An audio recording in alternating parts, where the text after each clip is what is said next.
ఉమ్మడి తూర్పు పశ్చిమ గోదావరి ఉపాధ్యాయ నియోజకవర్గ రాష్ట్ర శాసన మండలి ఎన్నికల్లో పీడీఎఫ్ అభ్యర్థి బొర్రా గోపీమూర్తి ఘన విజయం సాధించారు.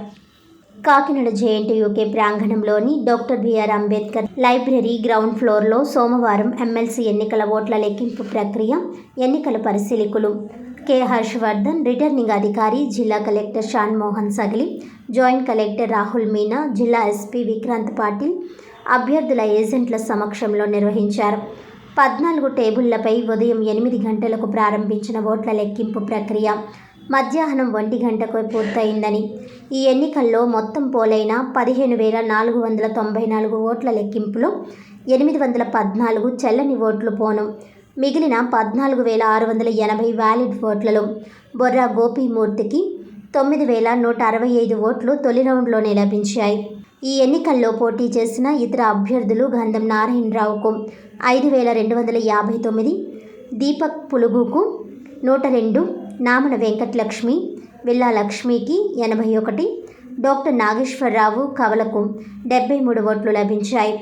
వ్యాలిడ్ ఓట్ల ఆధారంగా నిర్దేశించిన కోటా ఓట్ల సంఖ్య 7,341 కాగా, దీనిని మించి బొర్రా గోపీమూర్తికి తొలి రౌండ్ డిలైడ్ కౌంటింగ్లోనే 9,165 ఓట్లు లభించడంతో ఎన్నికల కమిషన్ ఆమోదంతో ఎన్నికల రిటర్నింగ్ అధికారి జిల్లా కలెక్టర్ షాన్మోహన్ బొర్రా గోపీమూర్తి ఎమ్మెల్సీగా ఎన్నికైనట్లు ప్రకటించి ధృవపత్రాన్ని అందజేశారు.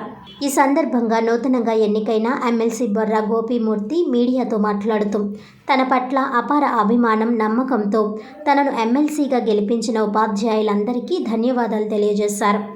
దేశ ప్రగతిలో విద్యారంగ పాత్ర అత్యంత కీలకమైందని, ఉపాధ్యాయులు విద్యారంగ సమస్యలపై రాష్ట్ర శాసన మండలిలో చర్చించి పరిష్కరించేందుకు కృషి చేస్తానని తెలియజేశారు.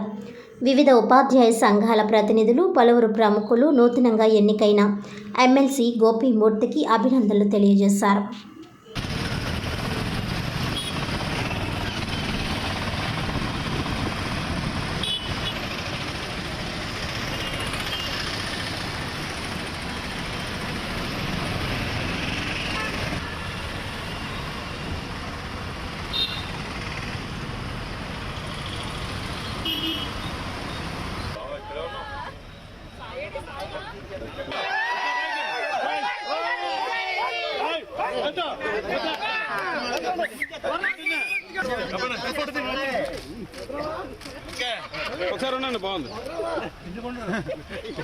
ఈరోజు విజయం ఏదైతే ఉందో, ఈ విజయం మా దివంగత నేత మాజీ ఎమ్మెల్సీగా ఉన్నటువంటి షేక్ సాబ్జీ గారికి అంకితం ఇస్తా ఉన్నానని చెప్పి సందర్భంగా మొట్టమొదటి తెలియజేస్తా ఉన్నాం మిత్రులారా. ఈ విజయం ప్రజాస్వామ్య విజయం, రాజ్యాంగ విలువలు కాపాడే విజయం అని చెప్పి సందర్భంగా తెలియజేస్తా ఉన్నాం. ఎందుకంటే ఈ రోజున పాలకులు వాళ్ళ యొక్క పరిపాలన వక్రమార్గంలో వెళ్తున్నటువంటి సందర్భంలో అటు రాజ్యసభ కానీ ఇటు శాసన మండలి సభలు కానీ వారి యొక్క మైండ్ సెట్ని, వాళ్ళ యొక్క పరిపాలనని ప్రజల వైపు తిప్పడానికి, మరలించడానికే, వాళ్ళ యొక్క సక్రమ మార్గం వైపు నిర్మించడానికి ఇది రాజ్యాంగంలో ఈ సభల్ని మనకు రూపొందించినటువంటి అంశం. ఈ సభలను కూడా, ఈ ఎన్నికలను కూడా జనరల్ ఎన్నికల వలె ప్రలోభాలు పెట్టి, గిఫ్ట్లు పంచి, డబ్బులు పంచి రాజ్యాంగ విలువలను తొంగలో తొక్కుతున్నటువంటి పరిస్థితి ఉంది.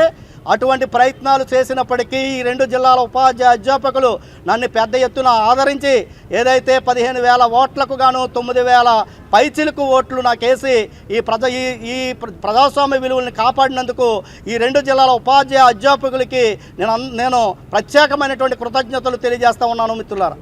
ఇటువంటి ఎన్నికకు సంబంధించి ఏదైతే నాకు ఓట్లు వేసినటువంటి విద్యా సంస్థలు ఉన్నాయో ఆ సంస్థలో, అది జిల్లా పరిషత్ కానీ, మండల పరిషత్ కానీ, లేదంటే aided, government, municipal, tribal, social welfare, అదేవిధంగా ప్రైవేటు స్కూల్స్, ప్రైవేట్ కాలేజీలు, గవర్నమెంట్ స్కూల్స్, గవర్నమెంట్ కాలేజీలు, ఎయిడెడ్ స్కూల్స్, ఎయిడెడ్ కాలేజీలు, ఈ రంగాల్లో పనిచేస్తున్నటువంటి ఉపాధ్యాయుల సమస్యల పరిష్కారానికి ఇప్పటికే ఉపాధ్యాయ సంఘ నాయకుడిగా కృషి చేశాను. భవిష్యత్తులో కూడా వాళ్ళ సమస్యల పరిష్కారం వైపు చేస్తానని చెప్పి ఈ రోజున ఈ రోజున ఉపాధ్యాయుడు స్వేచ్ఛాయుతమైనటువంటి వాతావరణంలో పిల్లగాడికి పాఠం చెప్పుకునే లేనటువంటి పరిస్థితి ఉంది.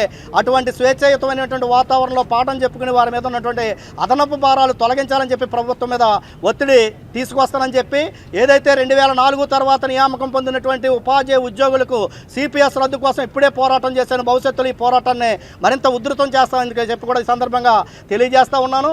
ఈ రోజున ట్రైబల్ వెల్ఫేర్ టీచర్లకు కానీ సోషల్ వెల్ఫేర్ టీచర్స్కి సంబంధించిన సమస్యల పరిష్కారం ఏదైతే జీవో నెంబర్ 3 సుప్రీంకోర్టు కొట్టేసిందో దాన్ని చట్టబద్ధత కల్పించే విధంగా గత ప్రభుత్వం ముఖ్యమంత్రి ఎన్నికల సందర్భంలో హామీ ఇచ్చారు. దాన్ని అమలు చేయడానికి కానీ అదేవిధంగా ఈ రోజున ఎయిడెడ్ కళాశాలలో పనిచేస్తున్నటువంటి కాంట్రాక్ట్ లెక్చరర్స్కి క్రమబద్ధీకరణ చేయడానికి 114 జీవో గత ప్రభుత్వం ఇచ్చింది కానీ ఇంప్లిమెంటేషన్ చేయలేదు. వారిని క్రమబద్ధీకరణ చేయడానికి కానీ గెస్ట్ లెక్చరర్స్కి మినిమం టైం స్కేల్ ఇవ్వటం కానీ ఎయిడెడ్ స్కూల్లో కానీ ఎయిడెడ్ కళాశాలలో పనిచేస్తున్న అన్ఎయిడెడ్ సిబ్బందికి మినిమం టైం స్కేల్ ఇచ్చి వారి ఉద్యోగ భద్రత కల్పించాలని చెప్పి అదేవిధంగా ఆశ్రమ పాఠశాలలో పనిచేస్తున్నటువంటి కాంట్రాక్ట్ టీచర్స్ని ఈ రోజున తొలగించడానికి ప్రయత్నం చేస్తూ ఉన్నారు. వాళ్ళకి మినిమం టైం స్కేలు ఇవ్వాలని చెప్పి ఏదైతే ప్రైవేట్ పాఠశాలలో పనిచేస్తున్నటువంటి ఉద్యోగ ఉపాధ్యాయులకి అధ్యాపకులకి ఈ రోజున అది స్కూల్స్ కావచ్చు కాలేజీలు కావచ్చు ఈ రోజున ప్రభుత్వం అనేక వర్గాలకి ఏదో ఒక పేరు చెప్పి ఏదో ఒక కొంత బడ్జెట్ని విడుదల చేస్తూ ఉంది.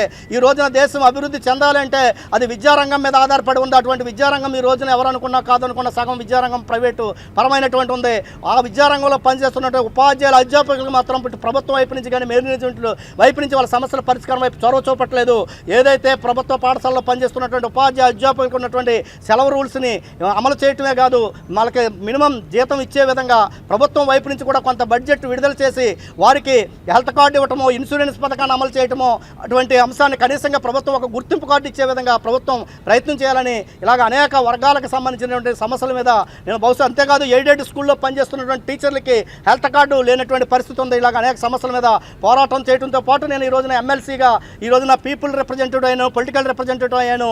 ఏదైతే ఈ ఓట్లు ఉన్నటువంటి విద్యా సంస్థలు పనిచేస్తున్నటువంటి వారికే కాదు సమాజంలో అనేక వర్గాలకు సంబంధించిన సమస్యల మీద పోరాటాలు చేస్తూ ఉంటే వారికి ప్రభుత్వానికి వారధిగా ఉండి సమస్యను ప్రభుత్వం వైపుకి తీసుకెళ్లటం శాసన మండలిలో లేవనెత్తడం అనే అంశాలు కూడా చేస్తానని చెప్పి కూడా ఈ సందర్భంగా నా యొక్క సర్వీస్ని మరింత ఎక్స్టెన్షన్ చేసి ప్రజలకు అందుబాటులో ఉండి ఈ 2.5 సంవత్సరాలు కూడా వారికి పూర్తి సర్వీస్ చేస్తానని చెప్పి ఈ సందర్భంగా నేను హామీ ఇస్తా ఉన్నాను.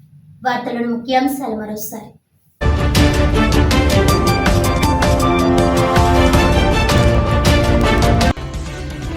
ఉమ్మడి తూర్పు పశ్చిమ గోదావరి ఉపాధ్యాయ నియోజకవర్గ రాష్ట్ర శాసన మండలి ఎన్నికల్లో పీడీఎఫ్ అభ్యర్థి బొర్రా గోపిమూర్తి ఘన విజయం. 14,680 వ్యాలిడ్ ఓట్లలో 9,165 ఓట్లు సాధించి తొలి రౌండ్లోనే గెలుపు నమోదు. తన పట్ల నమ్మకంతో ఎమ్మెల్సీగా గెలిపించిన ఉపాధ్యాయులందరికీ కృతజ్ఞతలు తెలియజేసిన ఎమ్మెల్సీ బొర్రా గోపిమూర్తి.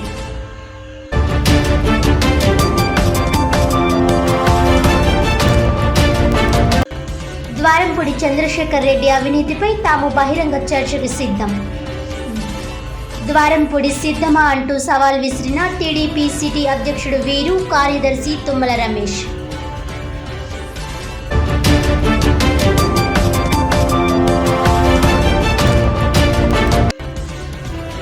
కాకినాడ సెజ్ వ్యవహారంపై చంద్రబాబుపై టీడీపీ ప్రభుత్వంపై విమర్శలు తగదు.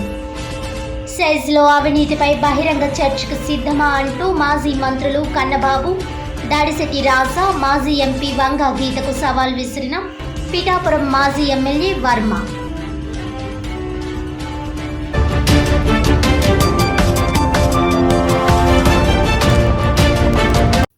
ఈనాటి వార్తలు ఇంతటితో సమాప్తం. తిరిగి వచ్చే బులెటిన్లో మళ్ళీ కలుద్దాం. అంతవరకు సెలవు. నమస్కారం.